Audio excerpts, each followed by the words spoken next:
This channel does not promote any violent, harmful, or illegal activities. All content provided by this channel is meant for an educational purpose only.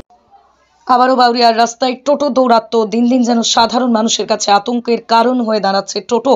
দিন দিন বাউরিয়ার রাস্তায় বেপরোয়াভাবে চলছে বেশ কিছু টোটো, আর সেই বেপরোয়া টোটো দৌরাত্ম্যের প্রতিবাদ করলে কখনো স্থানীয়দের শুনতে হয় গালিগালাজ, আবার টোটো চালকদের হুমকির মুখে পড়তে হয় সাংবাদিকদের। আর এবার টোটো দৌরাত্ম্যে গুরুতর আহত হলো এক মহিলা। জানা গেছে ঘটনাটি ঘটেছে শনিবার আনুমানিক সকাল 10:30 নাগাদ বাউরিয়ার বউলখালী বাউরিয়া গার্লস স্কুলের সংলগ্ন পৌর স্বাস্থ্য কেন্দ্রের কাছে। স্থানীয় সূত্রে আরো জানা গেছে, শনিবার সকালে স্থানীয় এক মহিলা যখন রাস্তা পার হচ্ছিল, ঠিক তখন একটি টোটো দ্রুত গতিতে এসে ধাক্কা মারে ওই মহিলাকে। ঘটনাস্থলে রাস্তায় ছিটকে পড়ে ওই মহিলা।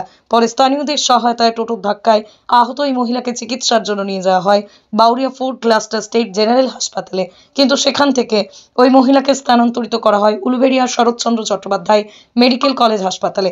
জানা গেছে আহত ওই মহিলার নাম সুনিতা দাস, বয়স আনুমানিক 55 বছর।